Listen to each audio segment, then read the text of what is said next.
దేవుని కొలతలు. ఏంటి టైటిల్? దేవుని కొలతలు. ఈ వారం చెప్పింది మళ్ళీ వారం కూడా నేను అడుగుతాను. నేను మీకేదో 4 మాటలు చెప్పేసి వెళ్ళిపోవటం కానీ సేవకుని అవ్వాల. ఏదో మీరు నన్ను మెచ్చుకుని మా పాస్టర్ గారు బలి చెప్తున్నారని అనిపించుకోవటం కూడా పాస్టర్ గారిని అవ్వాల. దేవుని పని చేయటం కోసం నేను ఇష్టపడ్డాను. దేవుడి పని ఇచ్చాడు. ఈ పని ఎలా పడతాలో చేయటానికి నేను ఈ సేవ చేయట్లా. చేసే పని కూతైనా క్లారిటీగా చెయ్యాలని నేను ఈ పని చేస్తున్నాను. దేవుడు మందిరం విషయంలో బయట పావురాలను డబ్బులు అమ్ముతున్నారు. కొడతాం మామూలు కొట్ల కుక్కలు కొట్టాడు బతికి చెప్పాలంట. పొరుగులు ఎక్కడికక్కడ వదిలేసి పొరుగులు పారిపోయారు. ఇది నా సన్నిధి. దీన్ని మీరు ఎలా చేశారు? దొంగలుగా మార్చేశారు. ఎలా మార్చేశారు? దొంగలు ఉండే ప్లేస్ కింద మార్చేశారు. మనం అడుగుతున్నాడు, దేవుని పట్ల భయము భక్తి ఉండాలి. మర్చిపోయేవారుగా మనం అనుకో. నేను ఏ ప్రసంగం ఎక్కడ చేశాను కూడా చెప్పగలను. ఇప్పుడు కూడా రావణపన్నమ్మల ఇంట్లో ప్రార్థన పెట్టుకున్నాం కదా. ఎన్నాళ్ళు అవుతుంది ప్రార్థన పెట్టి? అక్కడ ఏం చెప్పను నేను. దోచుకొనబడిన పాత్ర అని చెప్పిన వాళ్ళ ఇంట్లో కావాలంటే మీరు గుర్తు చేసుకోండి. మీకు గుర్తుందా?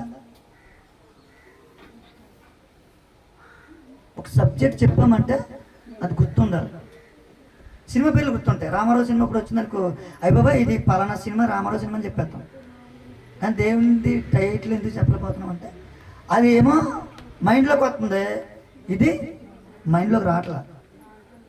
లోకం నీకు మైండ్లో ఉంటుంది తప్ప కానీ ఆత్మ సంబంధం నీకు మైండ్లో ఉంటలే.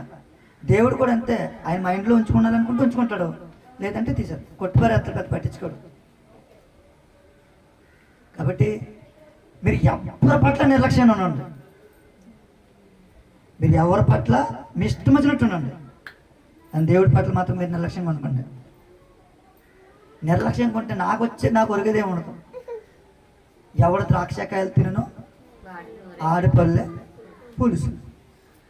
కాబట్టి మిమ్మల్ని ఏదో 4 మాటలు చెప్పేసి అలా అనుకునే బోధకుని అయితే ఈ పాటికి ఒక రంగు ఉన్నాను. నేను అలా అనుకునే బోధకుని కాదు. అది దేవుని కొలత కాదు. ముందుకెళ్ళే కొద్ది మనకి అర్థమవుతుంది. దేవునికి స్తోత్రం. హల్లెలూయా. ఈ ప్రపంచానికి ఒక కొలత ఉంది. ఏముంది? ఈ ప్రపంచానికే కొలత ఉంది. తినుటకు, త్రాగుటకు, ప్రయాణించుటకు, కట్టుటకు ఏముంది? కొలత ఉంది. కుటుంబానికి కొలత ఉంది, గ్రామానికి కొలత ఉంది, రాష్ట్రానికి కొలత ఉంది, జిల్లాలకు కొలత ఉంది, దేశాలకు కూడా కొలత ఉంది. మానవుకున్న కొలత దేవుడు కూడా ఉన్నది. ఒక మానవుడిగా మనకు కొలత ఉందా? ఎంత తింటాం, ఎంత తినాలో అంత తింటాం. ఎంత దూరం వెళ్తాం ప్రయాణం, దానికి ఒక కొలత ఉంది. దీన్ని బట్టి మనకి ఏమర్థమవుతుందంటే ప్రతి విషయానికి ఒక నమూనా అనేది ఉంది. నువ్వు ఇష్టం వచ్చినావు ఎంత తెట్టేసుకుంటావు, తినేస్తావా? తినలేవు. 2 లీటర్లు నీళ్ళు తెచ్చుకున్నావు, తాగేస్తావా? తాగలేవు.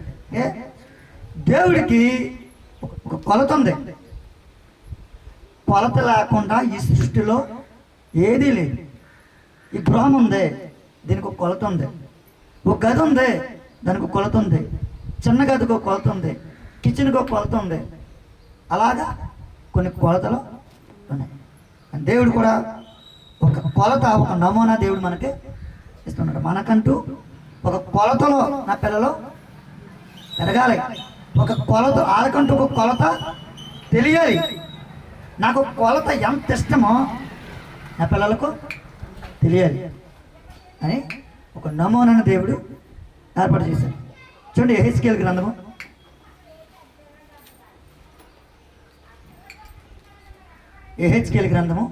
43వ అధ్యాయం 10వ వచనము. యెహెజ్కేలు 43వ అధ్యాయము కాబట్టి నరపుత్రుడా ఇశ్రాయేలీయులు తాము చేసిన దోషములను బట్టి ఎలాగా సిగ్గుపడినట్లు ఈ మందిరమును వారికి చూపించుము.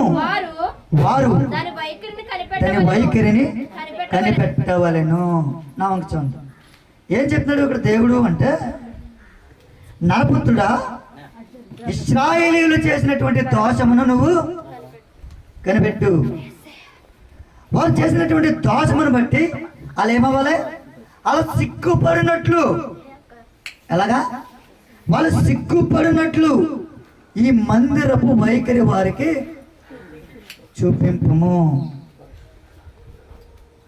అంటే దేవుడి వచనంలో యెహెజ్కేలుకి ఏం చెప్తున్నాడంటే, ఇశ్రాయేలీయులు ఆలయ ధర్మాన్ని వాళ్ళకి చూపిస్తున్నాడు, ఎలా బ్రతకాలి, ఎలా జీవించాలి అని చూపిస్తున్నాడు. కానీ ఇశ్రాయేలు ప్రజలు ఏం చేస్తారు తెలుసా? మాట అంటారు, మాట తప్పిపోతారు. కూర్చో బాగుంటారు, కూర్చో బాగారు. వాళ్ళు నచ్చినట్టు వాళ్ళు బ్రతుకుతూ ఉంటారు. అయితే ఈ ప్రజలు ఇశ్రాయేలు ప్రజలు ఆ మందిరం దగ్గర ఉన్నటువంటి దేవుని మహిమను ఇశ్రాయేలు ప్రజలు వాళ్ళ ప్రవర్తన ద్వారా పోగొట్టేసుకున్నారు. మనం అనుకుంటాం ఎప్పుడు ఎలా ఉంటామే అనుకుంటాం మనం. కానీ దేవుడు ఏం చేస్తాడు తెలుసా? తన మహిమను మన దగ్గర నుంచి తీసేస్తాడు. ఒక్కొక్కసారి మనం సంతోషంగా ఉంటాం, ఎందుకు తెలుసా? దేవుడి వల్ల హృదయం బలే ఉంది, అలా దేవా నీ వల్ల నేను సంతోషంగా ఉండగలుగుతున్నాను. అదే సంతోషం 365 రోజులు ఉంటుందా? ఒక్కొక్కసారి ఆయన మహిమను మనం ఏం చేస్తున్నాం? పోగొట్టుకుంటున్నాం. అంటే లోకు కట్టేస్తాం. ఆయన ఇశ్రాయేలు ప్రజలు కూడా అలాగే చేశారు. ఏం చేశారు? లోకు కట్టేశారు. దేవుడు అన్నాడు అలా సిగ్గుపడాలంటే వాళ్ళకి ఈ మాటలు నువ్వు చెప్పు. చూడండి, అంటే దేవుడు భవిష్యత్తులో తన ప్రజల మధ్య నివసించబోతున్నాడు. ఇప్పుడు భవిష్యత్తులో దేవుడు ఆ ఇశ్రాయేలు ప్రజలు చేసిన ప్రతి దోషాన్ని క్షమించాడు. వీళ్ళు ఏం చేశారు? మరలా పాపం చేశాడు. మరలా క్షమించాడు. మరలా చేశాడు, పాపం చేశాడు. ఇలా ఎన్నిసార్లు క్షమిస్తే అన్నిసార్లు పాపం చేస్తానన్నారు.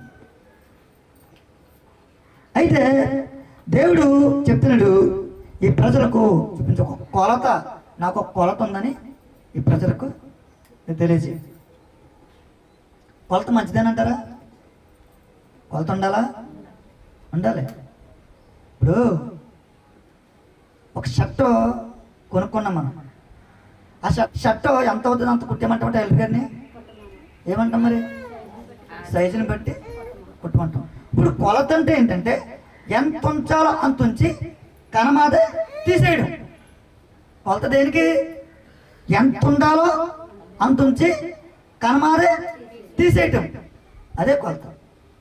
అయితే పాత నిబంధనలో సొలొమోను గారు ఒక మందిరాన్ని కట్టారా? సొలొమోను గారు ఒక అద్భుతమైనటువంటి మందిరాన్ని పాత నిబంధనల కాలంలో కట్టారని. దేంతో కట్టారంటే వెలగల రాళ్ళతో కట్టారు. దేంతోటి? వెలగల రాళ్ళతో కట్టారు.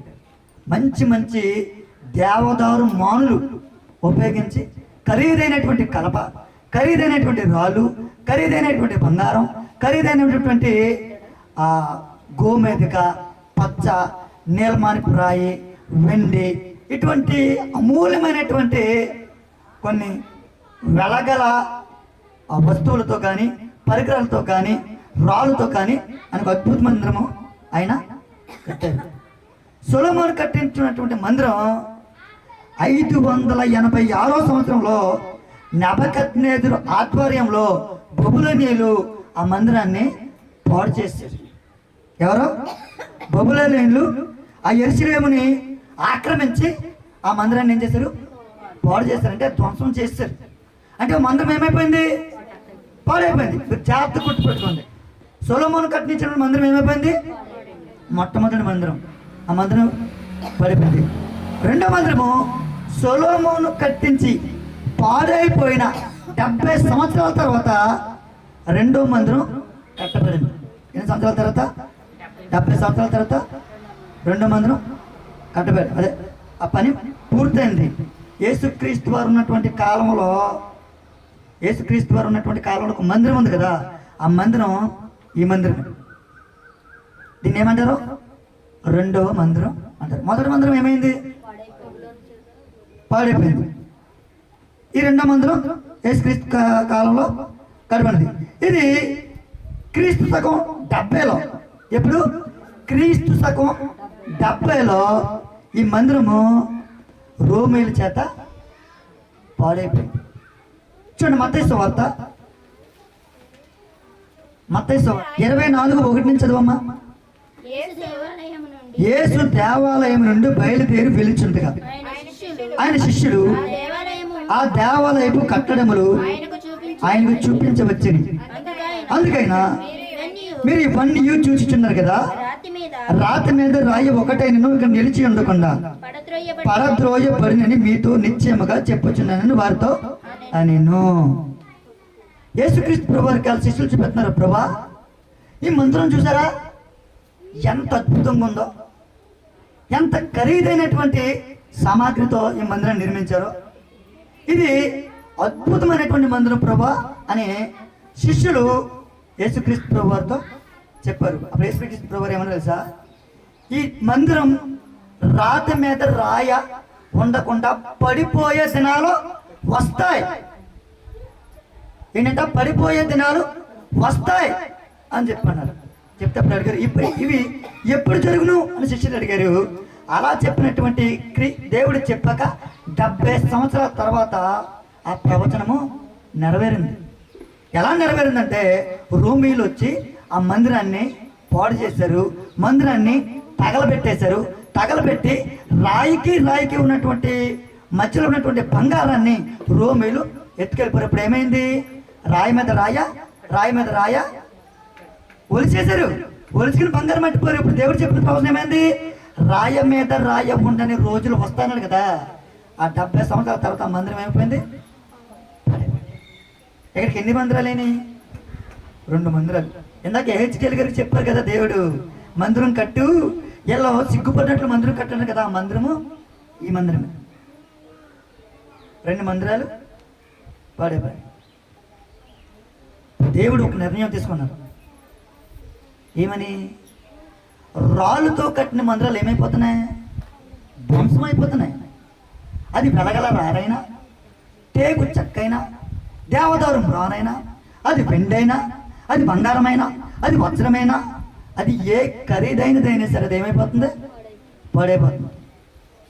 కానీ హెచ్కేల్కి తర్వాత ఈ ప్రజల మధ్యలో ఒక వ్యక్తి సంచరిస్తాడు.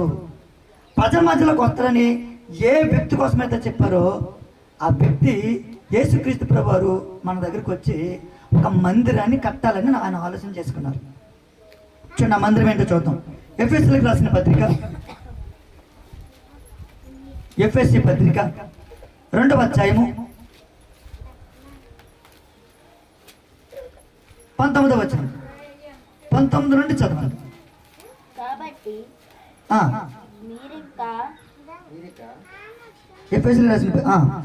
కాబట్టి మీరిక మీదట పరజనులను పరదేశులను ఉండగా పరిశుద్ధులతో ఏకపట్టణస్థులను దేవుని ఇంటి వారై ఉన్నారు. నా ఉంచండి, ఎలాగున్నామంట మనం? దేవుని ఇంటివారు. దేవుని ఇంటిలో ఆయన ప్రజలుగా మనం ఉన్నాం. మరి దేవుని లేది మందిరం. దేవుని లేది మందిరం. చదవండి 20. క్రీస్తు యేసే ముఖ్యమైన మూల రాయి ఉండగా అపొస్తలులను ప్రవక్తలను వేసిన పునాది మీద మీరు కట్టబడి ఉన్నారు. ప్రతి కట్టడమును ఆయనలో చక్కగా అమర్చబడి, ఇక్కడ ఆగుదాం. ప్రతి కట్టడమును ఆయనలో చక్కగా అమర్చబడి, ఇదే పదం నేను మళ్ళీ చెప్తున్నాను, నమ్మండి.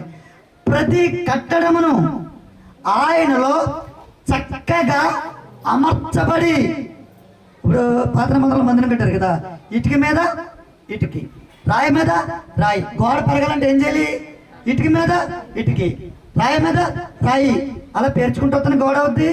ఇప్పుడు ఆయనలో చక్కగా అమర్చబడి అని ఇటుకలు ఏం చేయలేదు తెలుసా? ఆ ఇటుకలు ఎవరు అనుకుంటారు తెలుసా? ఆ ఇటుకలు మీరే. ఆ ఇటుకలు ఎవరు? మీరే. ఎలాగా అంటే ఇటుక మీద ఇటుకి, ఇటుక మీద ఇటుకి అమర్చబడ్డాం కదా. అలాగే దేవుని సంగముగా మనము ఒక్కొక్క ఇటుకలుగా మనం అమర్చబడ్డాం. కానీ మన ఇటుకలు ఏం చేస్తుంది తెలుసా? ఓ ఇటుక ముందు వస్తుంది, మూడికి. ఇప్పుడు అమెరికా ఉంటుందా? సెట్ అవుద్దా? ఓ ఇటుక పాడుతుందా అన్నాను. ఆయన ఏమన్నాడు? నా పిల్లలు మనం ఏమంటాం? నువ్వెవరు అంటాం. ఆయనలో చక్కగా అమర్చబడి పేర్చబడి. ఓ దిక్కున ఉంటే అందుబాటులో ఇటుకలు పేర్చడం వీలవుతుంది, ఓ దిక్కు లేకపోతే వీలవుద్దా? చూడండి, మనం ఎంత దారుణంగా మనం దేవుని పనిలో పాల్గొంటామో చూడండి. ఆయన ఏమన్నాడంటే, క్రీస్తు వేసే ముఖ్యమైన మూలరాయి ఆయనే మూలం. ఆయన వేసినటువంటి బేస్మెంట్ ఇది. ఆయన వేసినటువంటి దేవుని పునాది, దేవుని ఇల్లు ఇది. అందులో మీరు ఎలా ఉండాలి తెలుసా? సజీవమైన రాయిగా మీరు ఉన్నారు. తర్వాత మాట చదవండి. ఆయనలో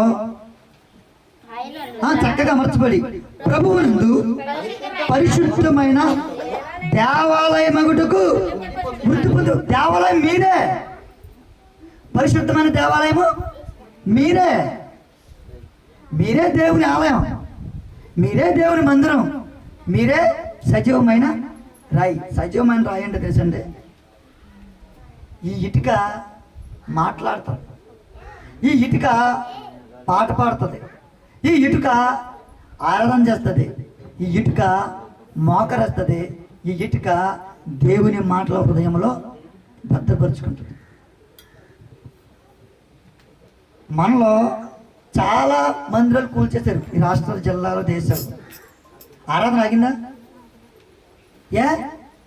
మందిరాలు కూలిపోయినాయిగా, ఇటుకలు పడిపోయినాయిగా, సీలింగులు పడిపోయినాయిగా, భీములన్నీ ఒరిగిపోయినాయిగా, బేస్మెంట్లు తీశారుగా, అయినా ఆరాధన ఆగిందా?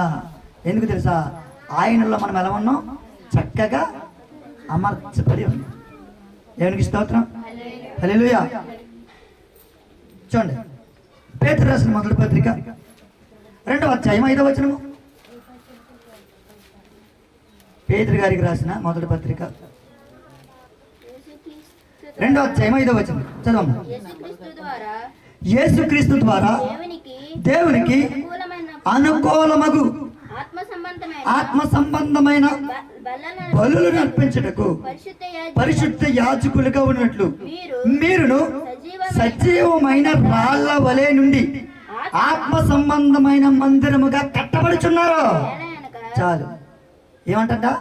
మీరు సజీవమైన రాళ్ళుగా ఉండి ఆత్మ సంబంధమైన ఆలయముగా కట్టబడుచున్నారు. ఎలా ఉన్నామంట? పోగవుతున్నామంట. ఎలాగా? 1, 2, 3 అని మనం అందరం కూడా పోగవుతే ఏమవుతుందంటే అది దేవాలయం అవుతుందంటది. అవుతుందా? మనం అందరం వస్తున్న సంఘమైందా? మనం ఎవరో రాకపోతే సంఘమా?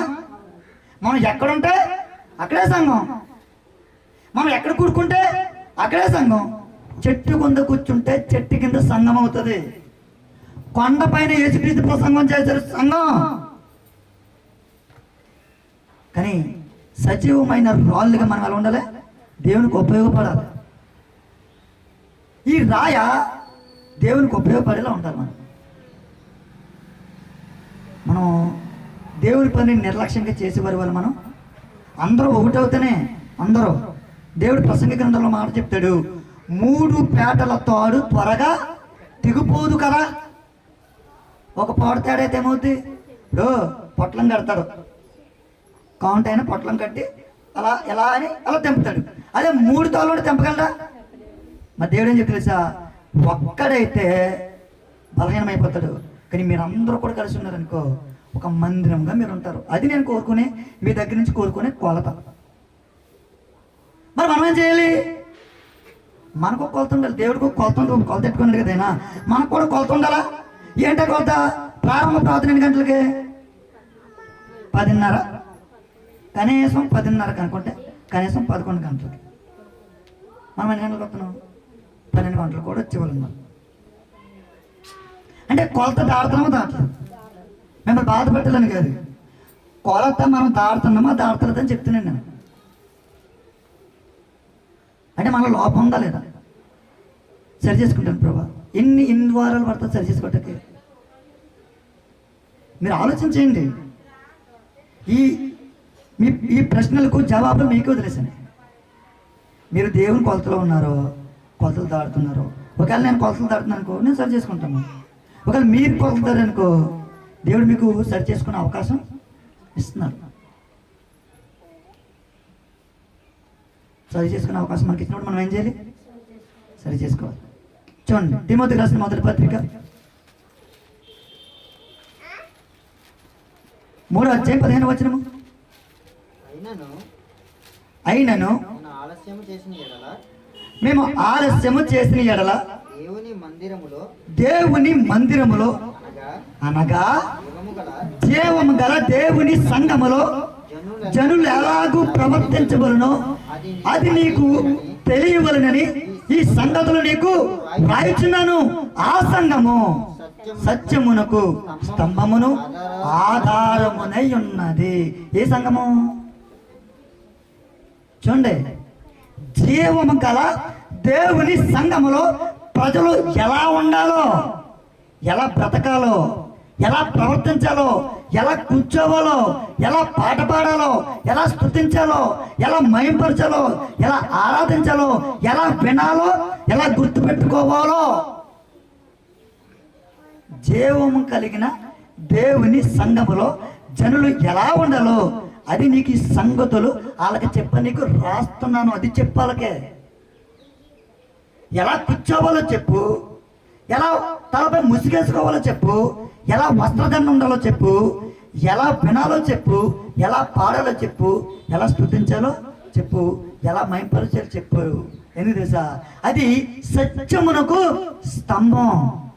ఇప్పుడు మనకి తాటెక్కిళ్ళు ఉండే కదా, మధ్యలో ఏముండేది? దూలం ఉండేది. ఆ దూలం మీరు అని చెప్తున్నాడు ఆయన. ఆ సంఘము సత్యమునకు స్తంభమును ఆధారమనై ఉన్నది. ఇప్పుడు ఆ స్తంభం కూలిపోయింది అనుకో, ఇల్లు ఏమవుద్ది?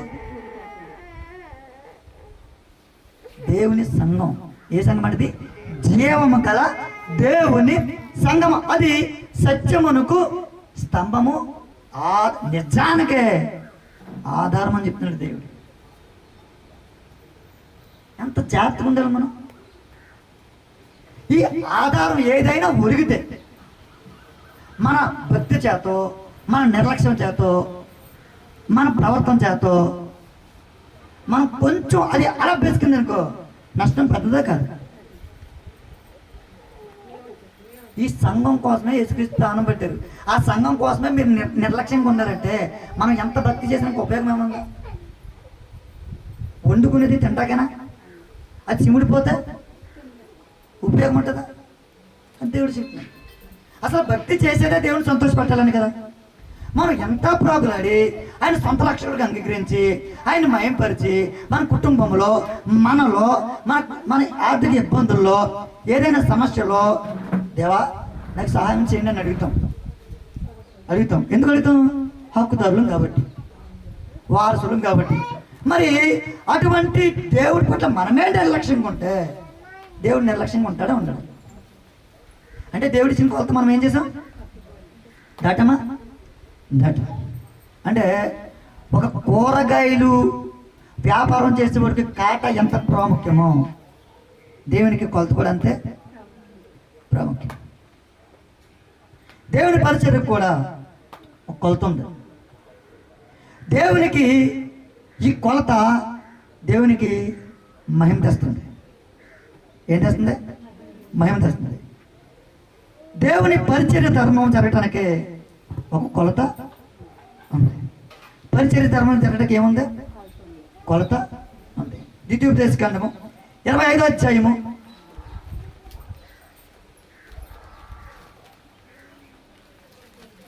25వ అధ్యాయము 15వ వచనము. నీ దేవుడైన యెహోవా 25:15. నీ దేవుడైన యెహోవా నీ గుచ్చుచున్న దేశములో నీవు దీర్ఘాయుష్మంతుడగినట్లు తక్కువ కాని న్యాయమైన తూనిక రాళ్ళు నీవు ఉంచుకొనవలెను. తక్కువ కానిది న్యాయమైన తూము నీకు ఉండవలను.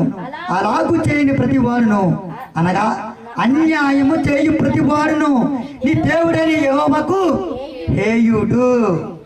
అన్యాయపు కొలత కొలిసేవాడు దేవుడికి నచ్చడు. దేవుడికి నచ్చడు. హేయుడు అంటే ఏంటి? హేయం అంటే ఏంటి? అసహ్యం. హేయం అంటే అసహ్యమే, అంటే చిరాకు, అంటే అంత గట్టి లోతులకి వెళ్ళి మాట్లాడాడు చూడైనా. నువ్వు కొలత లేకుండా నీ ఇష్టం వచ్చినట్టు బతికితే ఒక కొలత ఉంటుంది పనికి వెళ్ళాలని, ఒక కొలత ఉంటుంది కుటుంబాన్ని పెంచుకోవాలి, కొలత ఉంటుంది పిల్లలు పెంచుకోవాలి, చదివించుకోవాలి, వివాహం చెయ్యాలి, సార్లు ఎట్టాలి, అది చెయ్యాలి, ఇచ్చి ఉందా లేదా? అలాగే నాకు కూడా కొలత ఉంది. ఆ కొలత నువ్వు దాటేవనుకో నాకు అసహ్యం. నువ్వు అంటే నా మాటలు కదా, నువ్వే చదువు మాట, నీ నోటితో నువ్వే చదువు, గట్టిగా చదువు. నీ దేవుడైన యెహోవా నీకిచ్చుచున్న దేశంలో నీవు దీర్ఘాయుష్మంతుడగునట్లు తక్కువ కాని న్యాయమైన తూనిక రాళ్ళు నీవు ఉంచుకొనవలను. తక్కువ కానిది న్యాయమైన తూము నీకు ఉండవలను. అలాగు చేయని ప్రతి వాడును, అనగా అన్యాయము చేయు ప్రతి వాడును నీ దేవుడని యెహోవాకు హేయుడు. మనం అనుకుంటున్నాం ప్రార్థనకి కదా ఆదివారం అనుకుంటున్నాం, అది నీ కొలత. నాకు ఒక కొలత ఉంది, 10:30కి నా కొలత. నీకు నచ్చినప్పుడు వస్తున్నావు కదా, అది నీ కొలత. కొంతమంది ముందుకెళ్ళి కొలత మాకే అర్థమవుతున్నది. అయితే దేవుడికి తెలుసా, అన్యాయమైన కొలత ఉండకూడదు. రమేష్ జీతమిచ్చి కుర్రలు పని చేసుకున్నాడు కదా, అది రోజు 10:30 కొత్తాడు ఎట్టుకుంటాడా? లేట్ అయిందని ఇవాళ ఒక్క రోజుకే అంటాడు. మళ్ళా రోజు అని ఇంట్లో వంట అవ్వదని వంట చేసి అంటాడు. మళ్ళా రోజు ఇదే చెప్తూ ఉంటాడు. నువ్వు పెట్టుకుంటావా? నువ్వు జీతం ఎత్తావా? మిమ్మల్ని ఎట్టుకుంటారు పనిలో, మీకు జీతం ఎత్తారా? ఏమన్నాడు? అన్యాయమైన కొలత ఉండకూడదు. మరి ఏముండాలంట? సంపూర్ణమైన కొలత అంటే దేవుడికి ఇష్టమంట. ఏ కొలత? సంపూర్ణమైన కొలత అంటే మోసము లేని కొలత, న్యాయమైన కొలత, అందరికీ ఒకే ప్రమాణాన్ని ఉపయోగించే కొలత. దేవుడి ప్రజలు ఆత్మీయతలోను నిజాయితీగా ఉండాలని దేవుడు కోరుకుంటున్నాడు. ఏంటంట? దేవుని ప్రజలు ఆత్మీయతలో మీ గుండెల మీద చేసి చెప్పుకోండి. నాకు చెప్పమైన వారు మీ గుండెల మీద చేసి చెప్పుకోండి. ఆత్మీయంగా మీరు జాగ్రత్తగా బ్రతుకుతున్నారా? ఆత్మీయంగా మీరు దేవుడు చెప్పినటువంటి కొలతలో మీరు ఉన్నారా? మీ మనస్సాక్షికి మీరు చెప్పుకోండి. దేవుడు అన్నాడు, నేను నిజాయితీగా ఉండాలని నేను కోరుకుంటున్నాను. నిజాయితీ అంట దేవునికంట ప్రీతికరమైనదంట. ఏంటి? ప్రీతికరమైనదంట. మోసము ఆయనకు అసహ్యమైనదంట. ఏంటి? నిజాయితీ దేవునికి ప్రీతికరమైనది, మోసము అసహ్యమైనదంట. చూడండి, సామెతల గ్రంథము 11వ అధ్యాయము, సామెతల గ్రంథము 11వ అధ్యాయము 1వ వచనము. సామెతలు 11:1. దొంగ త్రాసు యెహోవాకు హేయము, సరి అయిన గుండు ఆయనకి ఇష్టము. చూడండి, దొంగ త్రాసు యెహోవాకు హేము, సరి అయిన గుండు ఆయనకు ఇష్టం. సరి అయిన గుండు అంటే ఏంటి? ఇప్పుడు కొట్టుకాడికి వెళ్ళావు, ఓ సరుక్కుని కొట్టినావు, కానీ సరుకు కొట్టినావు కానీ నువ్వు అనుకున్నంత రాట్లా. ఇప్పుడు నీకు కొంత అవగాహన ఉండదుగా, కేజీకి పంచదార ఎంత వస్తుందో నీకు కొద్దితో కొంత అవగాహన ఉంది. ఏదో 1 మిల్లీగ్రాము, ఒక 50 గ్రాములు తక్కువ అయితే పర్లేదు, కానీ కేజీకి 1/2 కేజీ తక్కువ వచ్చిందనుకో నీకు ఆరా వస్తుందా రాదా? కానీ చూస్తున్నప్పుడు ఏమో బాగానే వస్తుంది, కాటలో బాగానే వస్తుంది, ఏడు తక్కువ వస్తుంది అనుకుంటున్నావు. కానీ ఎంతకేం జరిగింది సార్, కింద ఐస్కంతం పెట్టాడు ఈయన. కాటా అమ్ముకునే వ్యక్తి ఏం చేశాడు, కాటా కింద ఐస్కంతం. ఆ మోసం జరుగుతుందా జరగట్లేదా? ప్రతి దాంట్లో జరుగుతుంది. టీపుల్లో చింతపిక్కలో, ప్యాకెట్ పాల్లో యూరియా, ఇంకా చెప్పాలని పోలు కల్తీలు ఉన్నాయి. ఇది కూడా కల్తీ జరుగుతుందా లేదా? దొంగ త్రాసు యెహోవాకు అసహ్యం. సరి అయిన తూకం, సరి అయిన గుండెనికి ఇష్టం. కొలతల్లో నువ్వు నిర్లక్ష్యంగా ఉన్నా ఏమో కానీ, నువ్వు కొలతల్లో నువ్వు నిర్లక్ష్యంగా ఉంటే నువ్వు ఉండి, కానీ ఆయనకి మాత్రం సరైన కొలత ఆయనకి ఇష్టం. మారితే నువ్వు మారాలి కానీ ఆయన మారడు. చెప్తే మనం సాగులు చెప్పాలి కానీ ఆయన చెప్పడు. దేనికి స్తోత్రం, హల్లెలూయా. చూడండి, అంటే ఒక మాట చదువుదాం. ఆదికాండము 6వ అధ్యాయము, ఆదికాండము 6వ అధ్యాయము 14వ వచనం, 13 చదవండి. దేవుడు నోవాహుతో సమస్త శరీర మూలముగా భూమి బలాత్కారంతో నిండి ఉన్నది కనుక నా సన్నిధిని వారి అంతము వచ్చినది. ఇదిగో వారిని భూమితో కూడా నాశనము చేయుదును. చిత్రీసారకపు మానుతో నీ కొరకు వాడను చేసుకునము. అరలో పెట్టి ఆ వాడను చేసి లోపటను వెలుపటను దానికి కీలిపోయవలను. నా వంచండి. దేవుడు నోవా గారికి ఏం చెప్తున్నారు ఇక్కడ? వాడ చేయమని చెప్పాడు. వాడు చేయమని చెప్పి నీ ఇష్టం వచ్చినట్టు వాడు చేసి అన్నాడా? నీకు నచ్చినట్టు ఒక వాడు చేసి పెట్టు అని అన్నాడా? లేదంటే నోవాహు కలపట్టుకొచ్చి తొందరగా మరి నువ్వు వాడగట్టు అనుకో, నేను నీళ్ళు కుమ్మరం చేస్తాను, వాళ్ళ వచ్చేస్తారన్నాడా? నోవాహు, నీవు ఒక వాడను కట్టు. అది ఎలా ఉండాలి తెలుసా? దాన్ని నువ్వు దేంతో కట్టాలి తెలుసా? చిత్తిసారకపు మానుతో కట్టాలి. ఎందుకు ప్రభా? టేక్ షర్ట్ బాగుంటుంది మా ఊర్లో అన్నాడా? ఎందుకు ప్రభా? దేవదారు మాను ఖరీదైన మానుతో కడదాం అన్నాడా? లేదు ప్రభా, జనచంద్రం మాట దాంతో కడదామన్నాడా? అనలా. చిత్తిసారకపు మానుతో వాడను నిర్మించు, దానికి బయట లోపల కీలుపోయి, బయట లోపల కీలుపోయి. అంత మాత్రమే కాదు, 3 అరల కింద కట్టు, 3 స్టేర్ల కింద కట్టు. కొలతిచ్చాడా? చిత్తిసారకపు మాను 3 వారాలు. మళ్ళీ కిటికీ పైన పెట్టు. ఎందుకు ప్రభా? కింద ఎట్టేతను అన్నాడా? కిటికీ పైన పెట్టు, ద్వారము ఇక్కడ పెట్టు, 3 అరలతో నిర్మించు అని దేవుడు ఏం చెప్పాడు? కొన్ని కొలతలు దేవుడు చెప్పాడు. దేవుడు చెప్పినటువంటి కొలతలో నోవాహు పిన్ టు పిన్ దించేసాడు. అంటే మచ్చు. ఇప్పుడు స్టాంప్ ఉంటుంది కదా అధికారుల దగ్గర, ఆ స్టాంప్ ముద్ర ఎలా గుర్తుతారు? ఆ ముద్రలో ఉన్నది ఎక్కడ పడుతుందా, లేదంటే ఏదైనా పడుతుందా? ఆ ముద్రలో ఉన్నదే ఎక్కడ పడుతుంది. నోవాహు అట్లు చేసాను. ఏం చెప్పాడో అది చేశాడు, ఎలా చెప్పాడో అలా చేశాడు. దేవుడు చెప్పింది చెప్పినట్టు చేశాడు. చెప్పింది చేయటం వల్ల నోవాహు కలిసి వచ్చింది ఏంటో తెలుసా? నోవాహు దేవుని కృపను పొందుకున్నాడు. ఆదివారం ప్రార్థనకి వెళ్తే మాకేమవుతుంది అంటే, ఆ 2 గంటలే కదా, 1 గంట కూర్చొని వచ్చేద్దాం, 1 గంట పాటలు అయిపోతే 6 అయిపోతే గంటలు అనుకుంటాం కదా. నోవాహు అలా అనుకోలా, దేవుని కృపను పొందుకున్నాడు. నువ్వు దేవుడి పని చెయ్యి. నిజంగా దేవుని సన్నిధిలో బతికిన పిల్లలకే, దేవుని పట్ల నిర్లక్ష్యం కాకుండా మంచి ప్రవర్తన కలిగినటువంటి బిడ్డలు ఎప్పుడైనా సరే అద్భుతంగా దీవించబడతారు.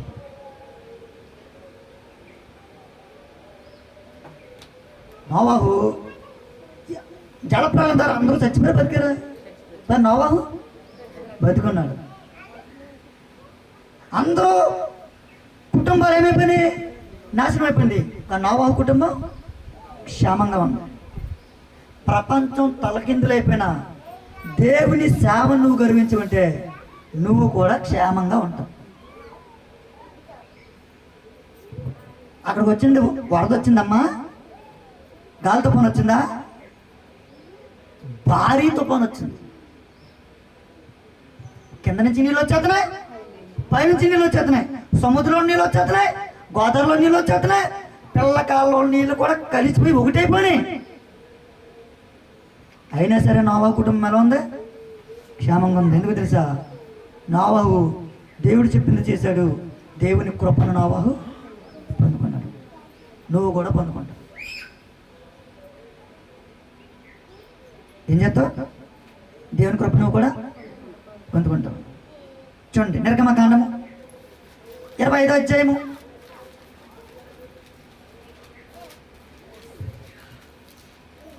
9వ వచనం. నేను చదువుతాను చూడండి. నేను నీకు కనపరుచు విధముగా మందిరము యొక్క ఆ రూపమును, దాని ఉపకరణములన్నిటినీ రూపమును నిర్మింపవలను. 10 వారు తుమ్మకరతో ఒక మందసమును చేయవలెను. దాని పొడుగు 2 మూరలను, దాని వెడల్పు 2 మూరలన్నర, దాని ఎత్తు 3.5, దాని మీద మేలిమి బంగారు రేకు పొదిగింపవలెను. దేవుడు ఏం చెప్తున్నాడు అంటే తుమ్మకర్రతో ఒక మందసాన్ని కట్టమన్నాడు. ఏ కర్ర అది? తుమ్మకర్ర. ఏం కట్టమన్నాడు? ఒక మందసం. ఒక మందసం కట్టి దానికి కొన్ని కొలతలు దేవుడు ఇచ్చాడు. ఏంటి ఆ కొలతలు అంటే, తుమ్మకర్రతో నువ్వు మందసం చెయ్యి. మందసం తుమ్మకర్ర ఎందుకు ప్రభా? మంచి గుగ్గిలం, మంచి దేవదారు, మంచి ముదురు చెట్టుతో కడతాను ప్రభా అన్నాడా? తుమ్మకర్రను ఉపయోగించుకుంటావా?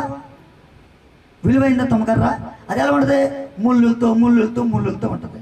అని దేవుడు ఏం తెలుసా? తుమ్మకర్రతో నాకు ఒక మందసం కట్టు అన్నప్పుడు భక్తుడు ఏం చేశాడు? మందసం తుమ్మకర్రతో కట్టారు. ఈ దేవుని కొలతలండి. మందిరం మీద ఒక నమూనా ఉంది. ఆత్మ సంబంధమైనటువంటి సంఘం అనే మందిరం మీద ఒక నమూనా ఉంది. ప్రతి దానికి ఒక కొలత ఉంది. దేవుని ఒక చట్టం ఉంది. మనుషుల చట్టం వంటవచ్చు, పోవచ్చు. మనుషుల చట్టాలు వండొచ్చు, కూలిపోవచ్చు. దేవుని చట్టం మారుతో. సంఘాల్లో కొన్ని కొలతలు ఉంటాయి. ఏంటి కొలతలు? కాలు కడుక్కుని రండి మందిరంలోకి. కాలు కడుక్కుని రండి. కాలు కడుక్కున్నావా? వైట్ అండ్ వైట్ వేసుకోకుండా వచ్చేవేంటి అలా? ఆ కొలతలో డ్రెస్ కోడ్ వాళ్ళ కొలతలో. ప్రతి ఆదివారం భోజనాలు వాళ్ళ కొలతలో. బైబిల్లో నేను చెప్పిన మీకు ఎక్కడైనా కనిపించినయా? ఆదికాండం దగ్గర నుంచి ప్రకటన గ్రంథం వరకు ఇవి ఎప్పుడైనా కనిపించినయా? బల్లా నెలకోసారి. కొన్ని సంఘాల్లో సంవత్సరానికి ఒకసారి. అవునా? కొన్ని సంఘాల్లో సంవత్సరానికి ఒకసారి తీసుకుంటారా? కొన్ని సంఘాల్లో నెలకోసారి తీసుకుంటారు. కొన్ని సంఘాల్లో డీజే లైట్లు ఇలా మిలిక్మంది తిరిగితే ఇలా మిలిక్మంటారు కదా. ఓ పక్క నుంచి మరి పొగ. ఆ పొగలో హీరో గారు అంటున్నట్టు ఇలా వచ్చి ఆరాధన అని అంటాడు. ఆరాధన దేవుడికి వెళ్ళిపోతా? నువ్వు డీజే లైట్లు ఎట్టేసుకుని, పొగట్టేసుకుని, మిల్క్ లైట్లు ఎట్టేసుకుని ఆరాధన పడితే దేవుడి దగ్గరికి వెళ్ళిపోతా? నువ్వు కొలత తప్ప. నువ్వు బ్రహ్మమైనా సరే నువ్వు దేవుళ్ళ లెక్కల్లో నీ కొలత దాటేసినే. అది నీ కొలత, అది నీ సంఘం. అది దేవుని సంఘము కాదు, అది దేవుని మందిరము కాదు, అది దేవుని ఇల్లు కాదు. అంటే డిబేట్కి ఎవడొచ్చినా సరే పర్లేదు, వాదించడానికి నేను సిద్ధం. ఈ విషయంలో అది ఎవరి సంఘం? మనుషుల సంఘం. కానీ దేవుని సంఘం ఈ కొలతలు ఉండవు. డీజిల్ ఎట్లా వెళ్తున్నారు, మిలుక్కుమని వెళ్తుంది కదా, కంట్లో ఉన్నట్టు ఒక పొరని కోసుకుంటూ వెళ్ళిపోతుందంట. జాగ్రత్తకి అట్లా చూడకండి అమ్మ. కంట్లో అది ఎంత ప్రమాదం అంటే, కారు చీకట్లో ఆ లైట్ అలా మిలుక్కుమని వెళ్తే కంట్లో ఉన్నటువంటి పొరలో బ్లర్ అయ్యి తెగిపోతున్నాయండి. కొన్ని సంఘాల్లో నెలకి బల్ల, సంవత్సరానికి బల్ల, డీజిల్ లైట్లు, పొగలు, ఇవన్నీ దేవుడికి నచ్చినటువంటి కొలతలు కాదు. మీ సంఘంలో ఎంతమంది ఉంటారు? 200 మంది ఉంటారా? 200 మంది ఉంటే దేవుడు అన్నట్ట. ఆయన కొలత అంటే తెలుసా? సత్య సంబంధమైన సంఘం ఒక్కడు చాలు, ఒక్కడు. అదే నా మందిరం, అదే సజీవమైన రాయ, అదే నేను కోరుకునే నివాసం. అక్కడ నేను ఉంటా. అది సత్యమునకు స్తంభమును, అది ఆధారమై ఉన్నది, అది జీవము కలిగినటువంటి క్రీస్తు సంఘం.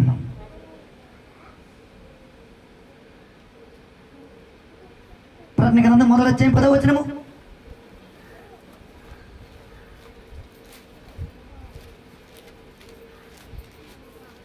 మొదటి అధ్యాయము. ప్రభువు దినమందు ఆత్మవశుడనయ్యుండగా బోరధ్వని వంటి గొప్ప స్వరము నీవు చూచుచున్నది పుస్తకములో వ్రాసి ఎఫెసు, స్మరణ, Pergamum, Thyatira, Sardis, Philadelphia, Laodicea అను 7 సంఘములకు పంపుకుని చెప్పుట నా వెనుక వింటిని. నా వంక చూడండి. ప్రభువు దినమందు అనందా. ప్రభువు దినమందు అంటే అదే రోజు తెలుసా? ఆదివారం. విశ్రాంతి దినం పాత నిబంధనలో శనివారం, కొత్త నిబంధనలో విశ్రాంతి దినము ఆదివారం. విశ్రాంతి దినానికి పర్యాయ పదమే ప్రభువు దినం. ప్రభువు దినమందు ఆసీనుడై ఉండగా దేవుడు చెప్పాడంట కొన్ని విషయాలు. అవి చెప్పి కొన్ని లేఖలు రాసి కొన్ని సంఘాలకు నువ్వు పంపించును. అదే రోజు ఆదివారం. చూడండి మరొక మార్చండి. లోకాసు వార్త 24వ అధ్యాయము. కొన్ని రెఫరెన్స్లు ఎక్కువ ఉంటాయి, త్వరగా తింటాము. 24 మొదటి వచనము. ఎప్పుడు? గట్టిగా చెప్పాలి.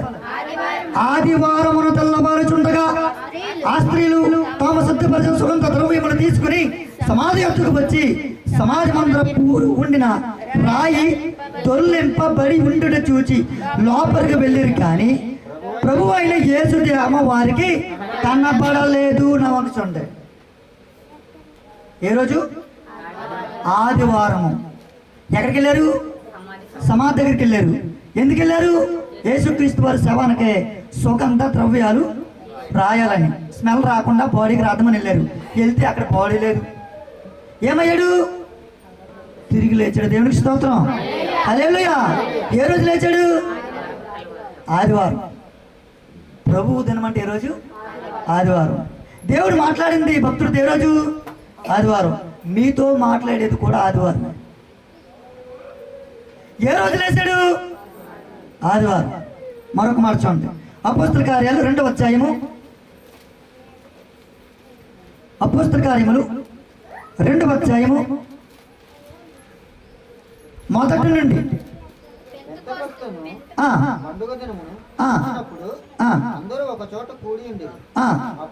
అప్పుడు వేగముగా వీచు బలమైన గాలి వంటి ఒక ధ్వని ఆకాశము నుండి అకస్మాత్తుగా వారు కూర్చున్న ఇల్లంతయు నిండెను. వారు అగ్ని జ్వాలల వంటి నాలుకలు విభాగింపబడినట్లుగా వారికి కనబడి వారిలో ఒక్కొక్కరి మీద వాళ్ళగా అందరూ పరిశుద్ధాత్మతో నిండిన వారై ఆత్మ వారికి వాక్శక్తి అనుగ్రహించుకున్నది అన్య భాషలతో మాట్లాడరే. అంటే పరిశుద్ధాత్ముడు భూమి మీదకి వచ్చాడు. దేవుడు చెప్పాడు, శిష్యులు అడిగారు, ప్రభా నువ్వు పరలోకానికి వెళ్ళిపోతున్నావు కదా, మాకు ఎవరు ఉంటారయ్యా? ఇప్పుడే వరకు నువ్వు ఉన్నావు, నువ్వు ఒక్కడు వెళ్ళిపోతున్నావు, మాకు తోడు ఎవరు అని అడిగినప్పుడు దేవుడు అన్నాడు, నేను పైకి వెళ్తే ఆయన కిందకు వస్తాడు. జాగ్రత్తగా రండి. చాలా సిద్ధాంతపరమైన విషయాలు మీరు రోజు వెళ్తున్నారు. మీరు జాగ్రత్తగా రండి అమ్మా. నేను అక్కడికి వెళ్ళాను అనుకో, ఆయన ఇక్కడికి వస్తాడు. ఎవరు అంటే పరిశుద్ధాత్ముడు. ఆయన వచ్చినప్పుడు ఆయన ఎంట్రీ ఎలా ఉంటుంది తెలుసా? బలమైన గాలి, జనంలో అలజడి, నాలుగులు వివాపించబడి అగ్ని, ఒక గందరగోళం జరుగుతుందా? అప్పుడు భూమి మీదకి వచ్చాడంటే ఆయన. దేవునికి స్తోత్రం, హల్లెలూయా. యేసుక్రీస్తు వారు భూమి మీదకి వచ్చినప్పుడు అందరూ కూడా ఆశ్చర్యపడ్డారా? ఆశ్చర్యం. ఏమన్నారు? యూదుల రాజుగా పుట్టినవాడు అక్కడ, మేము ఆ నక్షత్రమును చూసి, ఏ నక్షత్రము? రోజు ఉండే నక్షత్రం అది, ఎప్పుడు ఉండే నక్షత్రం అది కాదు, స్పెషల్. ఇప్పుడు ఎప్పుడో వచ్చే బలమైన గాల, ఎప్పుడు వచ్చే నాలుగులా, ఈ రోజు స్పెషల్. అంటే యేసుక్రీస్తు లోకానికి వచ్చినప్పుడు ఈ ప్రకృతి ఏదో గందరగోళం సృష్టించింది. పరిశుద్ధాత్ముడు ఈ భూమి మీదకి వచ్చినప్పుడు ఈ ప్రకృతి ఒక గందరగోళము సృష్టించింది. ఏ రోజు? ఆ రోజు ఆదివారం. దేవుడు మాట్లాడింది ఆదివారం, యేసు పునరుద్ధారణమైంది ఆదివారం, పరిశుద్ధాత్ముడు భూమి మీదకి వచ్చింది ఆదివారం. ఆదివారం అనుకుంటున్నారు మీరు, ఎంత గొప్పదో అర్థం అవట్లేదు మీకు, అందుకే నేను చెబుతున్నాను. అమ్మా ఇంకొక మార్చండి. కొరింథీయులకు రాసిన క్షమించండి, అపోస్తలుల కార్యములు 2వ అధ్యాయము 41 నుండి. కాబట్టి అతని వాక్యము అంగీకరించని, కాబట్టి అతని వాక్యము అంగీకరించిన వారు బాప్తిస్మం పొందిరి.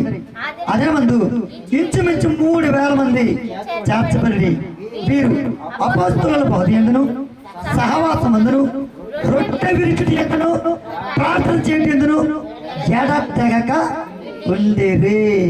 ఎలా ఉన్నారంట? ఎడతెగక.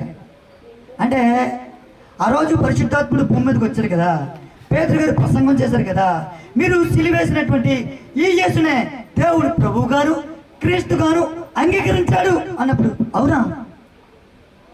మా దగ్గరికి వచ్చినటువంటి దేవుణ్ణి మేము చంపేశామా? మరి ఇప్పుడు మేము ఏం చేయాలన్నప్పుడు, యేసుక్రీస్తు నామములో మీరు బాప్తిసం పొందండి అంటే 3,000 మంది బాప్తిసం పొందిన సంఘంలోకి వచ్చారు. సంఘం ప్రారంభించబడింది ఆదివారం. అర్థమవుతుందా? సంఘం ప్రారంభించబడింది ఆదివారం. మరొక మాట చదవండి, అపోస్తలుల కార్యాలు 20వ అధ్యాయము 7వ వచనము. ఫుల్ క్లారిటీ వచ్చే వచనం అది, అందరూ తిండమ్మా. 27వ వచనం. ఆదివారమున మేము రొట్టె విరుచుటకు కూడినప్పుడు పౌలు మరునాడు వెళ్ళనయ్యుండి వారితో ప్రసంగించుచు అర్ధరాత్రి వరకు విస్తరించి మాట్లాడుచుండెను. నా వంక చూడండి, ఏం మాట్లాడుతున్నాడు ఇక్కడ? ఆదివారమున మేము రొట్టె విరుచుచుండగా. మళ్ళీ ఎప్పుడు తీసుకోవాలి? ఆదివారం. ప్రతి ఆదివారం రొట్టె ద్రాక్ష రసం తీసుకోవాలి. మరి నెలకోసారి తీసుకుంటారు, ఇది దేవుని కొలతేనా? సంవత్సరానికి ఒకసారి తీసుకుంటారు కదా, అది దేవుని కొలతేనా? ఇప్పుడు మనం దేవుని కొలతలో మనం వెళ్తున్నామా? మనకు నచ్చిన కొలతలో మనం వెళ్తున్నామా? ఇప్పుడు దీన్ని బట్టి మీరు అర్థం చేసుకోండి. నేను బలస్తున్నాను కదా, నా ఇష్టం వచ్చినట్టు చెప్తున్నానా? నాకు నచ్చినప్పుడు చెప్తున్నానా? కానీ దేవుడిచ్చిన చట్టాన్ని బట్టి నేను ఇస్తున్నానా?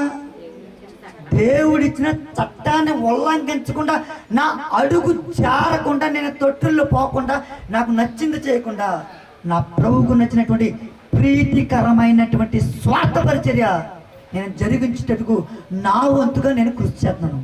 నాకు తెలియకుండా తొట్టులు పోతే దేవునికి స్తోత్రం, ఆయన సరి చేసుకుంటాడు. కానీ తెలిసి తెలిసి నేను తొట్టులు పోను. నేను తెలిసి నేను నా దేవుని పనికి నేను అన్యాయం చేయలేను. నా దేవుడు నిన్న నేడు నిరంతరం అని ఏకరీతిగా ఉన్నాడు. మారిపోతే మనుషుడిగా మనం మారిపోరు, కానీ నా ప్రభువు మాత్రం మరి దేవుడు మాట్లాడింది ఆదివారం. యేసుక్రీస్తు పునరుత్థానుడై సజీవంగా తిరిగి లేచింది ఆదివారం. సంఘం ప్రారంభించబడింది ఆదివారం. పరిశుద్ధాత్ముడు భూమి మీదకి వచ్చింది ఆదివారం. రొట్టె తీసుకునేది కూడా ఆదివారం. తప్పకుండా ఆదివారం వాల్యుబుల్ డే. దేవునికి స్తోత్రం, హల్లెలూయా. అంటే దేవుడు ఇచ్చినటువంటి ఈ కొలతలు మనం పాటించకపోతే అది దేవుని సంఘము అది కాదండి. దేవుడి సంఘం అది కాదు. దేవుని సంఘం అయితే దేవుని కొలతల్లో ఉంటుంది. దేవుని సంఘం అయితే దేవుని కొలతల్లోనే ఆయన చిత్త ప్రకారంగా వాక్య పరిచర్య జరుగుతుంది. ఆయన కొలతల్లోనే ఆయన పిల్లలు కూడా బ్రతుకుతారు. ఆయన కొలతల్లోనే ఆయన కూడా మనల్ని కాచి దాచి కాపాడుతాడు, భద్రతను ఇస్తాడు. నువ్వు చేస్తావు, ఆయన వదిలేస్తాడా? చూడండి, కొంతమంది ఏం చేస్తున్నారు, పాపం చేసేవాడు కూడా పరిచయం చేస్తున్నారు. చేయట్లేదా? అక్కడ పాపం చేస్తాడు, మళ్ళీ వచ్చి షాంపూ 2 పెట్టుకుంటాడు, షాంపూ మళ్ళీ పరిచయం చేస్తాడు. వచ్చి దేవుడిని నమ్మంటే ప్లీజ్ మన కొడుకు ప్రాణం పెట్టాడు, ఎక్కడికి వచ్చి గొంతులేసేస్తాడు. అక్కడ మాత్రం పాపం మాట.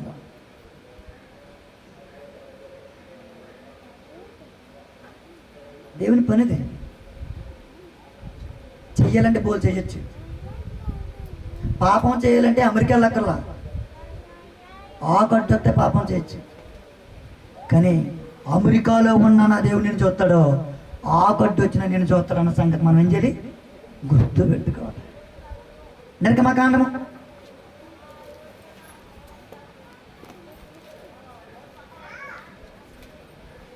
25వ అధ్యాయం.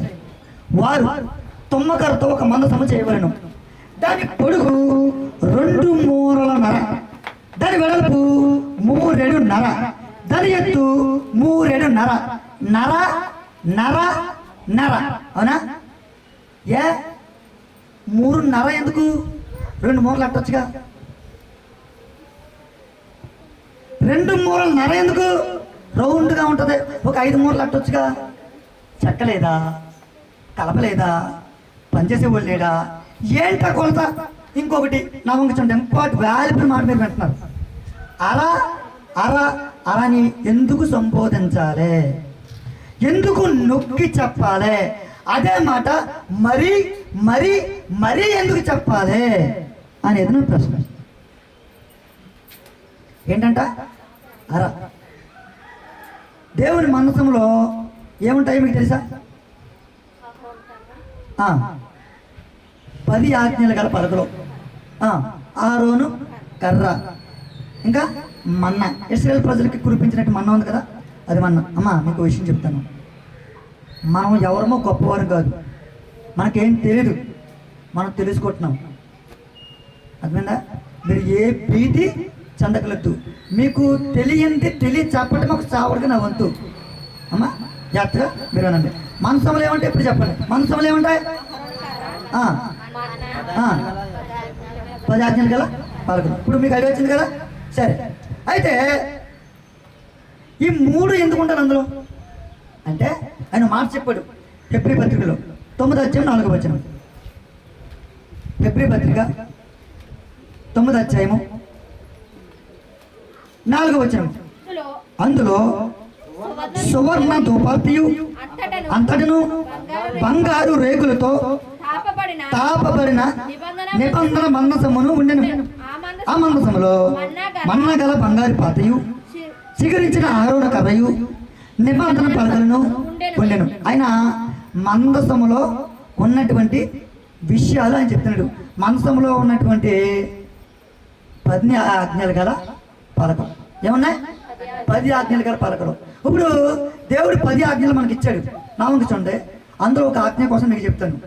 ఏంటంటే నీ తల్లిని నీ తండ్రిని సన్మానించండి. సన్మానిస్తున్నావా? నిజం చెప్పండి.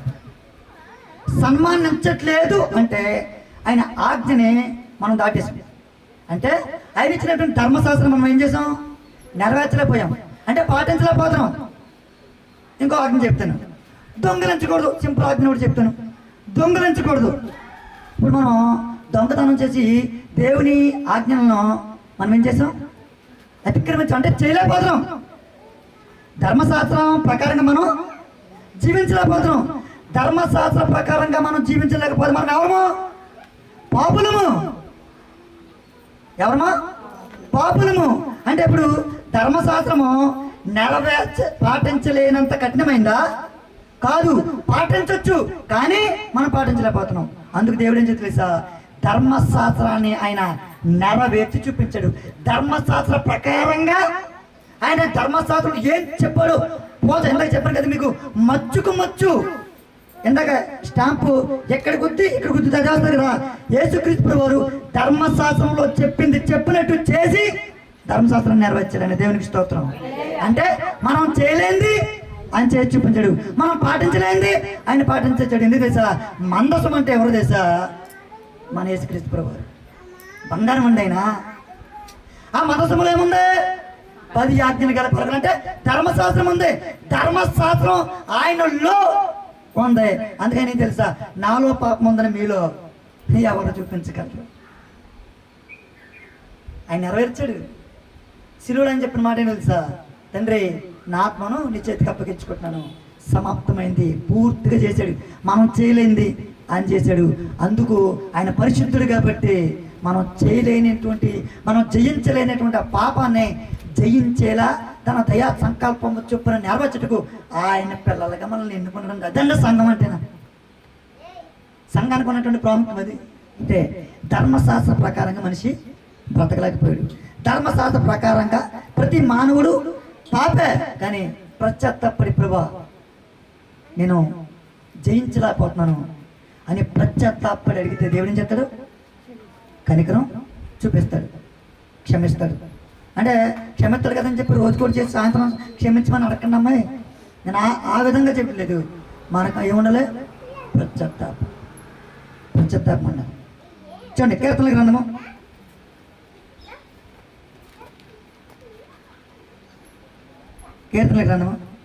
40వ అధ్యాయం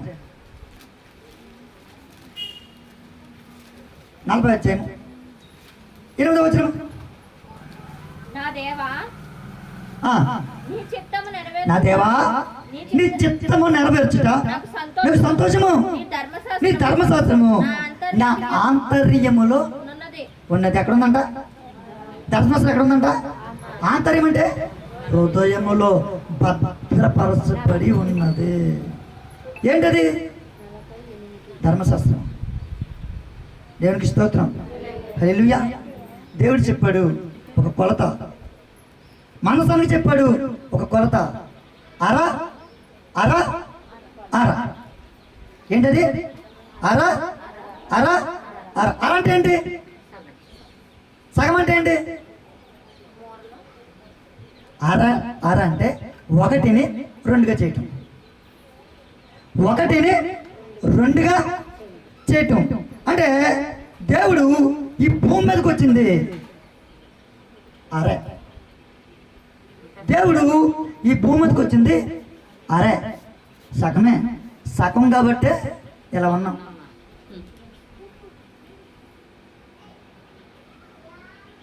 సౌలు గారు యేసుక్రీస్తు ప్రభువు ఆరోహణమై వెళ్ళిపోయాడు. సౌలు గారు దమస్కు వెళ్తున్నారు. మధ్యలో సౌలా సౌలా నన్నెందుకు హింసించుచున్నావు అని పలికింది ఆరే. ఏమయ్యాడు? కళ్ళు పోయినాయి. సౌలు చూసింది స్వరూప దర్శనం, నేరుగా చూశాడు. కళ్ళు ఏమైపోయినాయి? పోయినాయి. ప్రార్థన గ్రంథము 1వ అధ్యాయం 17వ వచనము. 1వ అధ్యాయము 17వ వచనము. త్వరగా. నేను ఆయనను చూడగానే చచ్చిన వారి వల్ల ఆయన పాదముల యొద్ద పడితిని. చాలు. ఏంటంట? ఎవరైనా యోహాను గారు డైరెక్ట్గా చూశారు. చచ్చిన వారి వల్ల ఆయన పాదముల యొద్ద పడితిని. ఎవరైనా అరే. దానియేలు గారు చూశారు. రెఫరెన్స్ కొంచెం ఎక్కువైపోతే సమయం ముగించేస్తాను. దానియేలు గారు చూశారు. కొంతకాలం మూర్ఛ వచ్చేసింది. అంటే ఏమొచ్చింది? మూర్ఛ వచ్చేసి జబ్బు చేసి కొన్ని రోజులు మంచం మీద నుంచి లెగలేపోయాడు. ప్రజలు చూశారు. మోషే ఆజ్ఞలు ఇచ్చేసేమో, అయ్యా మా వల్ల కాదు, మేము మాట్లాడితే మేము చచ్చిపోతాం, నువ్వే మాట్లాడి ఆయన ఏమంటున్నాడో మాకు చెప్పు. మోషే చూశాడు. మోషే అన్నాడు, ప్రభు నేను చూడగాని నన్ను చూచి చూడ మాట చదువుకుని మనం ముందుకెళ్తాం. నిర్గమకాండం 33 వచ్చే 20వ వచనము. నిర్గమకాండము 33వ అధ్యాయము మరియు 20వ వచనం. మరియు మరియు ఆయన ఆయన నీవు నీవు నా ముఖమును చూడజాలవు, ఏ నరుడు ఏ నరుడును నన్ను చూచి బతకడని. బ్రతుకాడనెను. ఏంటంట? ఏ నరుడును ఆయన చూసి బ్రతకలేడు. అందుకని ఏం తెలుసా, తను తాను తగ్గించుకుని రిక్తునుగా దాసుని స్వరూపము ధరించుకున్నాడు. అందుకు లోకు అయిపోయాడు మనకి. ఆయన స్వరూప దర్శనం చూస్తే బ్రతకమండి మనం. అందుకే ఆయన ఏం చేసి తెలుసా, సగం మాత్రమే ప్రత్యక్షపరుచుకున్నాడు ఆయన. ఆయన డైరెక్ట్గా మనం చూసామంటే మనం ఏమాత్రం మనం బ్రతకం. అరే ఆయన చూసింది మనం ఆయన చూసింది అరే. ఎందుకంటే తెలుసండి, మనల్ని ప్రేమించాడు. క్వశ్చన్ తెలుసా, ప్రజల్ని నమ్మి మోసపోయిన ఏకైక దేవుడు యేసుక్రీస్తు ప్రభువు. ఎవరు మోసపోయాడు. దాసుడు అంటే ఎవరు తెలుసా, పాలేరు అంటే నీ కొరకు నా కొరకు తన ప్రాణం పెట్టకు ఎంత కిందకు వచ్చేసాడు చూడండి, అడుక్కొచ్చేసాడు. పాలేరు ఎలా ఉంటాడు చెప్పండి? ఆయన వస్త్రాలు ఎలా ఉంటాయి, ఆయన శరీరం ఎలా ఉంటుంది చెప్పండి? నక్కలకు పొయ్యులను ఆకాశ పక్షులకు గూళ్ళను కానీ మనుష్య కుమారుడుకు తలవాల్చుకున్నట్టుకు స్థలం లేదని చెప్పాడండి ఆయన. సంఘాలు పెట్టేసి జనాలను చెప్పేసి అబద్ధబోధ ప్రకటన చేసి వాళ్ళని ప్రలోభ పెట్టేసి దశమ భాగాలు కుమ్మరించేసుకుని మాకు అంత వస్తే మీకు ఇంత ఇస్తాం, మాకు అంత ఇస్తాం, మీకు ఇంత ఇస్తామని చావకులు నొక్కేసి ఆస్తులు ఐశ్వర్యాలు సంపాదించుకుని ఇవాళ దేవుడి మాట తిరగబడి చేస్తున్నారు. ఇవాళ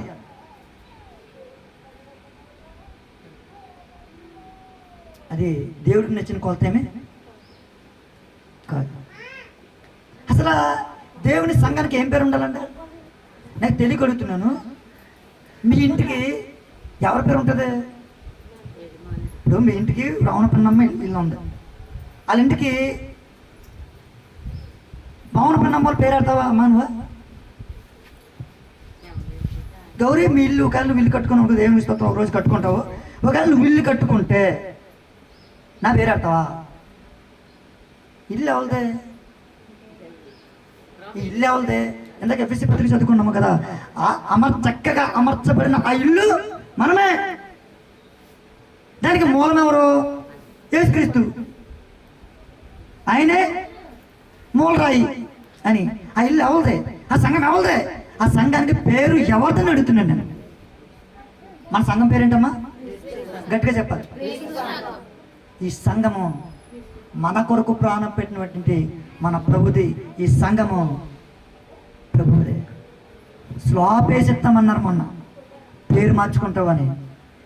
మీరు వేసే స్లాప్ వద్దు, మీరు ఇచ్చే డబ్బు నాకు వద్దయా, అది నా ప్రభుది. మీలే కొంతమంది చర్చిల పేర్లు ఉంటాయి. మన్నా చర్చ్ అంటారు. మన్నా అనే పేరుకి అర్థం ఏంటి?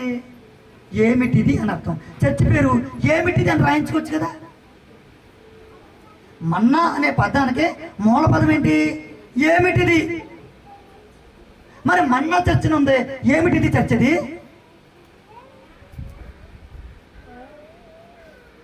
సెవెంత్ డే ఇంకో చర్చ్ పేరు తెలుసా? Seventh day. సెవెంత్ డే ఏంటంటే సెవెన్ అంటే 7, డే అంటే రోజు, 7 రోజు. చర్చ్ పేరు 7 రోజా? అంటే నీకు నచ్చినట్టు పెట్టేసుకుంటాను నువ్వు పేరు. వ్యక్తి ఆరాధన జరుగుతుందా? దేవుని ఆరాధన జరుగుతుందా సంఘాల్లో? వ్యక్తి చుట్టూ తిరుగుతున్నారా? దేవుడి చుట్టూ కనుక నువ్వు తిరిగితే కొలతలు ఎలా ఉండాలి. కానీ మీరు ఆలోచించండి, ఎన్ని సంఘాలు ఉన్నాయి, అన్ని సంఘాలు మీరు ఆలోచించండి. నేను చెప్పినటువంటి కొలతల్లో సంఘాలు ఉన్నాయా? నేను చెప్పినటువంటి కొలతల్లో ప్రజలు ఉన్నారా? మనమైనా ఉన్నామా? ఒకసారి ఆలోచించండి. సంఘం కొరకు ప్రాణం పెట్టినది ఎవరు తెలుసా? యేసుక్రీస్తు. స్వరక్తమిచ్చి సంపాదించిన సింగము. తిమోతి గారు, పౌలు గారు గురువు గారు, తిమోతి శిష్యుడు. తిమోతి, ఈ జనులు జీవము కలిగినటువంటి సంఘములో ఎలా ప్రవర్తించాలో వాళ్ళకి జాగ్రత్తగా తెలియజేవయ్యా. ఇక నచ్చింది నువ్వు అనుకున్నదే వాక్యం చెప్పగయ్యా. ఆరోగ్యకరమైనటువంటి వాక్య సందేశము నీ పిల్లలకి బోధించు. అల్లను పరలోక రాజ్యానికి నడిపించే బోధ చేయవయ్యా తిమోతి అని ట్రైనింగ్ ఇచ్చారండి క్షమించండి పౌలు గారు. నేను అనుకున్నదే నాకు నచ్చింది నేను చెప్పట్లే మీకు. దేవుని కొలతల్లో ఉన్నాయా లేదని ఒకటి మొన్న నుంచి తయారు చేసే సబ్జెక్ట్ ఇది. నా గొప్పతనం ప్రకటించుకోవటం కదండి. దేవునికి ఏమున్నది కొలత. దేవునికి ఒక నమూనా ఉంది. ఆఫ్టర్ ఒక పాక వేస్తేనే ఆ కట్టురాడు అక్కడే ఇక్కడ ఇదే పాక కొంచెం సూర్యు కిందకి రాని అంటాం మనం. ఇల్లు కట్టినప్పుడు ఆ కబోర్డ్ అక్కడ పెట్టు, ఈ తలుపు ఇక్కడ పెట్టు, ఆ కిటికీ ఇక్కడ పెట్టు, గాలి వెళ్తాకే ఆ ఎంటర్ పెట్టు అంటాం మనమా. మనకే ఒక నమూనా ఉంటే కొలతలకే కొలత అయినటువంటి క్రీస్తు వారు ఆయనకు ఒక నమూనా ఉండదండి.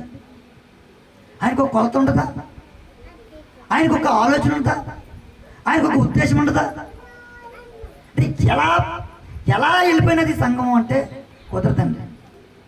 అది నేను చెప్పిన ప్రకారం బట్టి ఈ ప్రకారంగా ఆదివారం ఆరాధన, ఆదివారం వల్ల, ఆదివారం పరిశుద్ధాత్మతో సంబంధం, ఆదివారం ఇలా చెప్పినటువంటి కొలతల్లో ఉంటేనే అది దేవుని సంఘం. ఏ పేర్లు పెట్టి ఆ పేర్లు పెట్టుకుంటే అది దేవుని సంఘమో అది నీ ఇంటి పేరు, అది ఏ పేరైనా నాకు అనవసరం. క్రీస్తు సంఘం స్థాపించబడిందే క్రీస్తు పేరు మీద. మొట్టమొదటిగా స్థాపించబడినటువంటి సంఘం క్రీస్తు సంఘం. అదే మూలరాయి. ఆ మూలరాయి యేసుక్రీస్తు వారు వేశారు. దాని మీద అపోస్తలుల సంఘం కట్టారు. ఎఫెసీలో క్రీస్తు సంఘం ఉంది, స్మరణలో క్రీస్తు సంఘం ఉంది, తూతేరాలో క్రీస్తు సంఘం ఉంది, ఫిలదెల్ఫియాలో క్రీస్తు సంఘం ఉంది. 7 సంఘాల్లో క్రీస్తు సంఘం ఉంది. యోహాను నేను చెప్పిన ప్రతి మాట ఆ 7 సంఘాలకి పంపించినాడు. ఆ సంఘాలే క్రీస్తు సంఘం. ఈరోజు మీరు వింటున్నటువంటి మాటలే క్రీస్తు సంఘపు బోధ. అపోస్తలుల బోధ యందును, సహవాసమందును, రొట్టె విరుచుట యందును ఎడతెగక మీరు గడపండి. దేవునితో సంబంధం కలిగి ఉండండి అని దేవుడు మనతో చెబుతున్నాడు. అర్థమైంది అనుకుంటున్నాను. ఈ కొలతలో దాటినటువంటి సంఘాలన్నీ దేవునికి ప్రీతికరమైనటువంటి సంఘాలు కాదు. ఇటువంటి కొలతల్లో లేనటువంటి ప్రజలందరూ దేవునికి ప్రీతికరమైనటువంటి భక్తులు కాదు.